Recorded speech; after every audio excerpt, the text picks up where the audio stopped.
I'm here with Dr. Gillian Cockerill, who is reader in vascular biology and head of the Vascular Research Centre at St George's, University of London. With Dr. Cockerill, we'll be discussing very briefly some controversial issues in relation to HDL. Jill, thank you very much for joining me for this mini discussion on HDL. May I ask you to perhaps define this lipoprotein or lipoproteins or family of lipoproteins? What exactly are they? Yes, well, you said it all, really.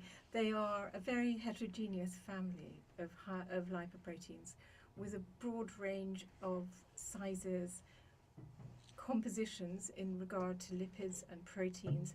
They're a pseudomycellar group of lipoproteins, and they are also not only heterogeneous but also very dynamic. They're able to exchange lipids and proteins with cells in the circulation and the vasculature and between other lipoproteins. So it's really difficult, it's quite challenging getting hold of what's going on with regards to high density lipoproteins. How do you isolate them? Isolation of subclasses of HDL is a somewhat arbitrary implement in that people have organised ways of isolating them by virtue of their buoyant density or by virtue of their composition of lipids and proteins. So, for example, using buoyant density, you can separate high density lipoprotein subclasses by density gradient ultracentrifugation, and by virtue of their composition, you can separate them out either by electrophoretic mobility or by affinity purification. And depending on how clever you are, if you're using electrophoretic mobility, you can isolate almost 19 subspecies of high-density lipoproteins. But bear in mind that these are arbitrarily defined by the physicochemical properties that you use to separate them. So as a scientist, you've been looking into the properties of HDL, this family of lipoproteins, and have identified a number of very important properties in relation to clinical impact. So HDL would be anti-inflammatory, HDL will actually help reducing atherosclerosis. But for a clinician like me, the question is, why is it that despite these lipoproteins being potentially so beneficial, the large clinical studies have not actually demonstrated an important effect on patient outcome? Okay, so we're sort of taking a very, very short history of HDL here, aren't we, and cutting to the chase, as it were, for the clinicians. You're quite right. The studies thus far done in HDL raising agents have failed to show efficacy. Now, I suppose the most interesting way of raising high-density lipoprotein clinically at the moment is still in inhibition of cholesterol ester transfer proteins. Now, the history of that is checkered with disaster. For example, the first product on the market, torcetrapib, actually closed out in a very large phase 3 study in 2006, where they were finding high mortality due to an off-target effect on increasing aldosterone. So people were dying of fatal MI, and so that was ceased very abruptly. However, there was still an appetite for the particular inhibition of that enzyme, and they pressed on with dalcetrapib. And yes, once again, dalcetrapib has failed to become an identified efficacious effector of HDL raising, whilst both of them, torcetrapib and dalcetrapib, raise HDL cholesterol. So torcetrapib raised it to 70%, dalcetrapib raised it to approximately 30%, but neither of them were effective. So the question is why? So we have to turn to the understanding that we scientists have of the function of high-density lipoproteins. So whilst HDL clearly has the ability to remove cholesterol from peripheral cells and take it to the liver for excretion, its ability to modulate reverse cholesterol transfer is just one of a range of functions. And with the development of proteomics showing us, and lipidomics, showing us that in an HDL subfamily we have almost 200 lipid species and 80 protein species.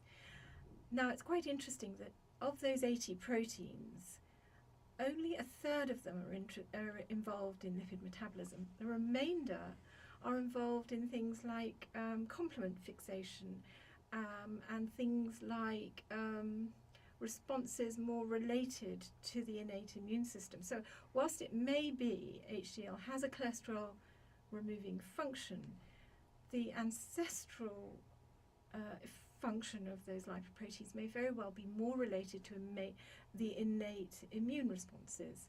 So what we've got to do is now think about HDLs more in terms of structure function. What is it about their structure function? So it is right to say that clinicians in designing these studies have been a bit naive, thinking that increasing the concentration of HDL cholesterol would be enough to actually achieve a beneficial effect. And in fact, now we're seeing that was not probably the right question. Now I think we've done sufficient to say this is not how it's going to work. This is not the right question. And I think Dow Outcomes has proven that without a doubt. But now what we have to do is look to HDL's heterogeneity and its dynamic interactions. And I think that'll probably put off a lot of clinical studies in that it's rather too complex to get a handle on. But I have hope for the future. For example, there are still 2 studies ongoing, the pursuit of the effects with anacetrapib and also evacetrapib. Now, anacetrapib's phase 3 will report in 2017, and fortunately for people with residual cardiovascular risk, if it's efficacious, that's very good news for your patients.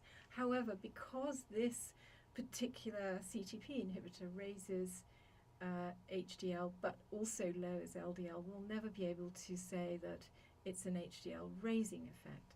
However, I think there is plenty of important information to be gathered by looking at what those studies, what those drugs do to the structure and function of the lipoproteins. Because it's so heterogeneous and because it has this dynamic ability to exchange proteins and lipids in the circulation, we should be thinking along the lines of what these drugs do to its heterogeneity. It also is quite clear that CETP inhibition increases the half-life of your circulating high-density lipoprotein. So it reduces its clearance.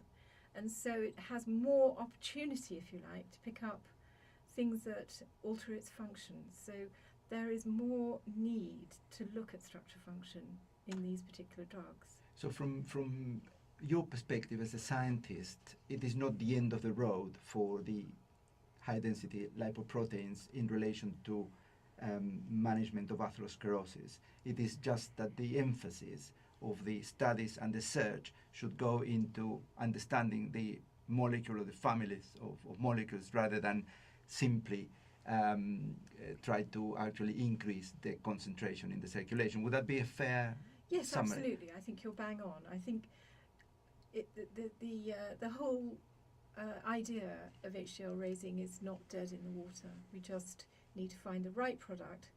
And then from a clinical point of view, you just want to see if it works. But from a scientific point of view, it's going to be most interesting understanding how it works.